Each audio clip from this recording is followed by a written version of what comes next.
welcome to my channel, or welcome back to my channel. If I am new to you, I'm Casey, and today I'm going to be filming my birth story. I've got my coffee here, I've got my notes on my phone. This could be a long one. I did write all of this down probably 2-ish weeks, 3 weeks maybe, after my baby was born. I had to consult my husband on some things that I didn't fully remember, but I've got my notes here and I'm just going to share with you all today. Before we get started, I just wanted to preface a few things. This is my first baby and we did have her at the hospital. We were hoping to do it at a birth center, but I did move states like halfway through my pregnancy, so we had to find a new midwife and we ended up actually going with an OBGYN instead. Anyways, there were a lot of factors that basically made us change route, where originally we were going to have a birth center birth and we ended up having a hospital birth. But despite that, I still had the birth of my dreams. It was amazing and our team was amazing, so for that I am super grateful. I also want to mention that I did have a doula for this whole process. As I get into the story, you'll see when she comes over and kind of what she helped us with. All right, I'll go ahead and start. So I am 23 years old, and like I said, this is my first baby. So I did not know fully what to expect. My due date was January 25th, 2025. My OB did tell me to expect to go over my due date. We're gonna start on January 23rd at 1 a.m. I woke up from my sleep to some contractions. I tried to sleep through them. That was something that my doula and I had discussed, of just trying to get as much rest as possible. And then around 5 a.m. I went to the restroom and I realized I had lost my mucus plug. This made me super excited because then I was thinking, okay, I'm not gonna have to get induced. I likely will go into natural labor within the next week or so. So as that day progressed, I had a few contractions throughout the day, but nothing consistent, nothing worth timing, nothing super painful. To keep myself busy, I was crocheting. I actually crocheted a baby blanket for her. I'll put it on the screen. And I finished it on this day, which was very perfect actually. Around 6 p.m., I went on a walk with my aunt around the neighborhood. And it was during that walk that I had 2 or 3 very intense contractions. Ones that actually made me have to employ my breathing exercises. And then 7 p.m. rolled around and we had family dinner. Another thing that my doula and I discussed was just staying nourished. By the time 8 p.m. rolled around, I was like, I am going to sleep. I'm getting in bed. And that is exactly what I did. I had a heating pad on my bed. I had towels in case my water broke. And then we had some of our red light therapy on.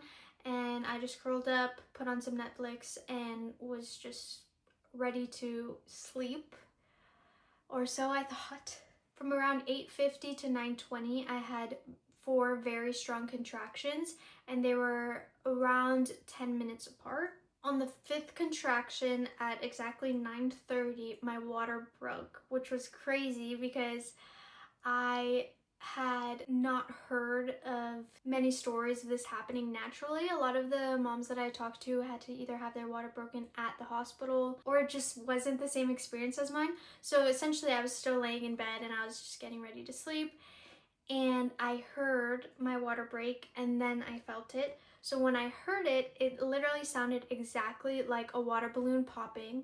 Like, it sounded exactly like that, and then I just felt a rush of warm water and I was like, oh shoot, I know exactly what just happened. So then I called Joey. He was in the room next door working out, and I told him my water just broke. He helped me get to the bathroom, helped me get changed, and then I got right back in the bed. I was like, I'm going to sleep. It made me excited because I was like, this baby may come sooner than I thought. My OB actually told us to come in when my contractions were 5:11, but I discussed it with my doula and we decided we would go to the hospital closer to 3:11, so 3 minutes apart, 1 minute in length, for 1 hour or longer.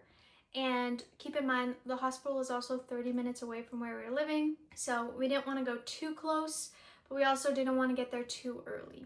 After Joey helped me get cleaned up, I got back in bed. He continued his workout. I just texted my mom and the doula, who were both planning to be there for the birth, and just let them know my water broke, things are happening.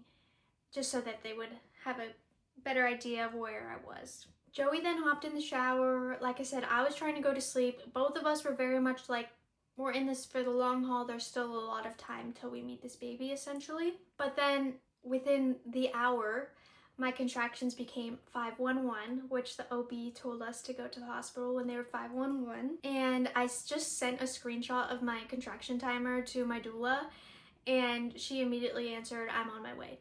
So I knew things were serious at that point, and I was trying not to get too excited because, again, in my head, I was like, I'm gonna be here for hours and hours and hours. So once my doula arrived at the house, she encouraged me to get out of the bed and to kind of move positions as I was contracting. A lot of my contractions were actually being felt in my back and butt area rather than my belly itself. I guess you could say I had back labor. I don't really know, because every once in a while I would really feel it in my stomach, but for the most part I was just feeling a lot of pressure in my back and butt. So my doula recommended that we get in the shower and spray some hot water on my lower back just to relieve that pain. After being in the shower for about 10 minutes, I got the urge to push. Now, I did not push. I did not feel like if I didn't push, my body was gonna do it on its own, but I just had this little urge, and in my mind, I thought, oh no, no, no. I am not gonna have this baby in this bathtub at home. Kudos to the women who want to do that and who do that. I think it's beautiful. I love to watch those videos. I love to hear those stories. I might in the future, other children wish to have a birth that way, but this was my first baby and I was not ready for that. And we were 30 minutes away from the hospital. So immediately I stood up from the shower and Joey and Sarah, my doula, were like, "What's going on?" And I was like, "I got the urge to push. I'm ready to go to the hospital." Now, Sarah, of course, is a doula, and she has had many clients who go to the hospital too early and end up having to have interventions because they are far enough along to be admitted into the hospital. But a lot of times when your environment changes, or really anything can stall a labor. And so she knew that that's not something that I wanted. And so she encouraged me to have a few more contractions at the house before heading to the hospital. I was very nervous, again, about having the baby there. And I was not able to work through the contractions as smoothly as I was before. My mind was in a different place since having that urge to push, and that then made the contractions even more painful, making it hard for me to talk through them or to breathe through them correctly, all of those things. So then Sarah suggested that we go on a walk, and I made it down the driveway, and that was the furthest I was gonna go. I was like, I cannot make it any further than this. We need to go to the hospital. So I had a few contractions outside, which actually felt really nice because I was getting fresh air. This was probably 30 to 45 minutes after I got that initial urge to push that we actually were loaded in the car and ready to go to the hospital. So at this point, it was midnight. The car ride definitely felt like an eternity. I actually fell asleep multiple times in the car ride. I was in the back seat and I was laying on pillows and blankets. Joey would try to talk to me and I would just have no response. I think I said two things the whole car ride, like air and music. I think that was all I said. And Joey would be like, "Are you okay back there?" And there would just be no response. Okay, now we go into January 24th. We got to the hospital at 12:30. Unfortunately, the main part of the hospital that we had kind of practiced and planned to go in through was closed. So we had to go through the emergency room section. The emergency room had very, very bright lights. It obviously had lots of people in it, and the setup for the car and all of that was very different than what we had expected. So luckily Sarah was there with us and she parked our car for us while we did a check-in. Again, we had planned to enter the hospital in a different area where they had all of my necessary check-in because I registered beforehand. I knew this is where I was having the baby, and they knew around the time that I was due to expect me. But being in the ER, it was a little bit different. We had to fill out some paperwork, I say we. Joey filled out the paperwork. I just kept my eyes closed and I was just trying to breathe. The staff did keep encouraging me to sit down, but again, with my back and butt labor, I was like, I cannot sit down, I cannot sit down. So they just kept following me around with the wheelchair, just like trying to get me to sit, and I was like, eyes closed, just like, no, sorry. So once we finally got checked in, they said, okay, you guys can head down to labor and delivery. And I'm like, great, let's go. Start walking. And they said, no, absolutely not. You cannot walk there. And I had to comply at that point. So I did sit in the wheelchair and it was not fun at all. But they wheeled me to labor and delivery. At labor and delivery, we met our nurse and she had a room prepared for us because the ER had called them. And we were going towards the room, and then she was like, wait, did your water already break? And I said, yes, it did a few hours ago. And so then she said, oh, well, we need to prepare a different room for you, and we need you to give us a urine sample to make sure that your water broke. In as little words as possible, I tried to assure her, my water definitely broke. I heard it, I felt it. And she said, once again, hospital policy, you need to pee in this cup so that we can make sure you're right, essentially. So Joey and I went into the bathroom and I was having the hardest time peeing. I was so frustrated because I was in so much pain. I just wanted to be in the room and get back into the zone, but I could not because I couldn't pee. And eventually I actually threw up in the restroom. It was funny because a few hours prior, I think I had mentioned to Joey that I was nauseous. So he just put a trash bag in his pocket just in case. And as soon as I started throwing up in the restroom, he just pulled this trash bag out of nowhere and got all the throw up. And I was like, wow, what? How did that just happen? And he was like, you said you were nauseous earlier. And I did not even remember saying that. But luckily he was there and luckily he helped me with that whole situation. After I'd gotten sick, I kind of thought, that's weird. I usually hear people throwing up when they are in transition stage. But I couldn't think too much about it because then I was finally able to pee. So I peed, gave the sample to the nurse, and they immediately took me to our room. So they checked me and they checked the baby, and then she said, you are 8 centimeters dilated. And I was shocked, very surprised. Immediately, my husband texted my mom and said she's 8 centimeters, come to the hospital. Again, I had messaged my mom when my water broke and she was going to bed. She was ready to meet us at the hospital the next day. Like I said, we all expected this to be hours and hours of labor, so she did not think that she needed to come with us to the hospital at all. As soon as he told her I was 8 centimeters, she hopped in her car and she was on her way, which was another 30-minute drive. One thing that I discussed with my OB was that I wanted to have a free movement labor. I wanted to be able to walk around the room, do different positions, all of that sort of stuff. So essentially they put the fetal monitor on me and they gave me one that allowed me to move around the room. By then it was about 1 a.m. I stood up for my next contraction and I felt the urge to push again. And this time I was like, I'm at the hospital, I'm gonna do it. So just standing there right next to the bed, I started to push. Then my nurse told me, are you pushing? Because those sound like pushing noises rather than breathing through contraction noises. And I said, yeah, I'm pushing. And she said, okay, let me call the doctor. So at that point, both my mom and the doctor were now on their way to the hospital. I couldn't move much further because at that point my contractions were so intense. After a few of those, I was like, I need to sit back or lay back down. So I got back into the bed and I laid on my right side and they put the peanut ball between my legs and I pushed a few times that way. And then my mom arrived and at that time they switched me to my left side where I pushed a few times that way as well. So at this point, I had been pushing for maybe 45 minutes to an hour, but I knew that she wasn't very close to coming out. I did not push with every contraction. I was just letting my body do what it needed to do. After about an hour or so, I was getting tired, so they put a cold rag on me. I had a honey stick, and then my energy was back, and then I was like, okay, now I'm ready to push this baby out of me. So at this point, I had my mom on one side of the bed and I had Joey on the other side of the bed. Our doula was at the end and she was taking photos, she was talking to us, she was making sure if I needed anything, water, snacks, that I had them.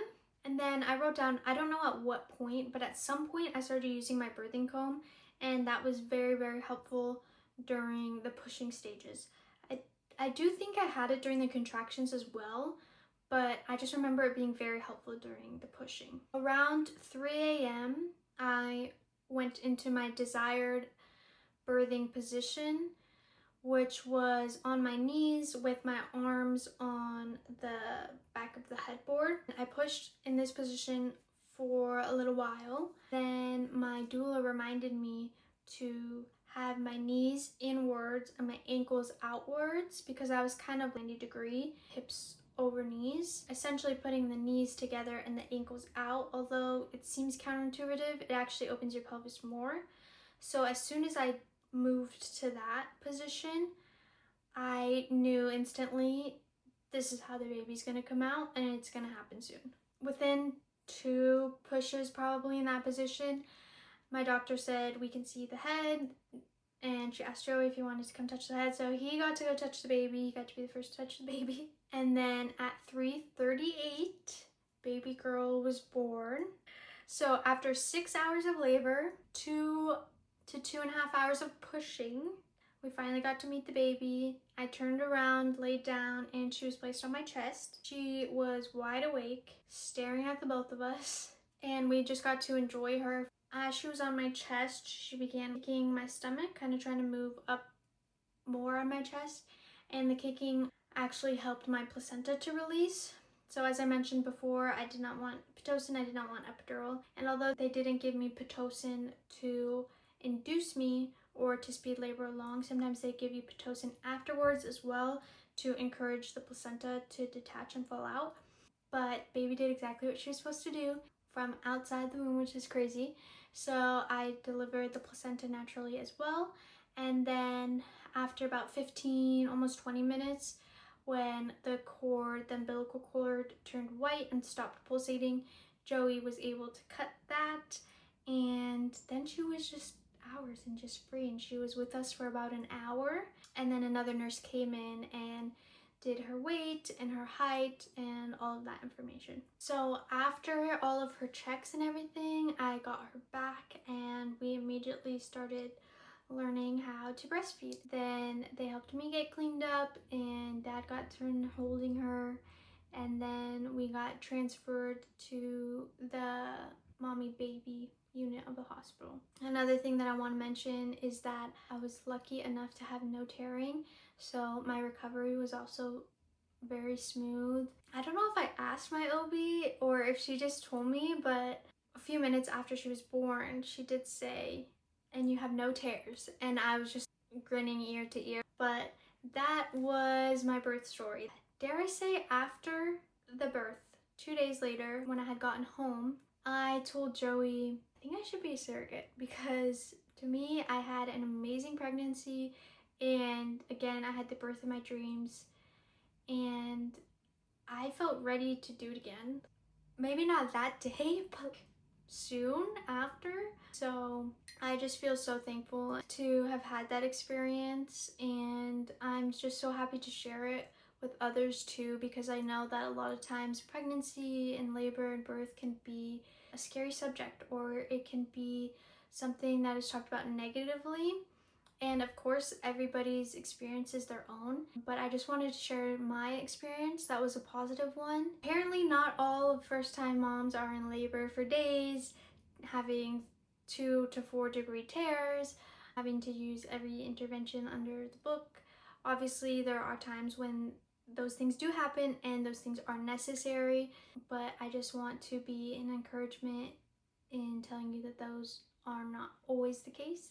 If anyone is interested in what I did to prepare for the birth, please let me know and I can make a separate video. I started a daily labor and birth preparation at 37 weeks exactly, and I did these, I think it was 6 or 7 things every single day leading up to the birth. So if that is something that you want me to share with you, please leave it in the comments below and I will. If you have any questions about how I went through the contractions and any other tools that I used during labor and delivery, please let me know as well. Yeah, if you guys have any questions, I would love to share. I would love to hear more stories like my own, especially for first-time moms, because like I said, sometimes you hear very discouraging and very hard things, and those are those people's realities, and I don't want to discount them, but this is a reality for people as well. So I hope that you have the birth of your dreams. Thanks so much for watching. I hope you enjoyed the video and my story, and I will see you next time. Bye.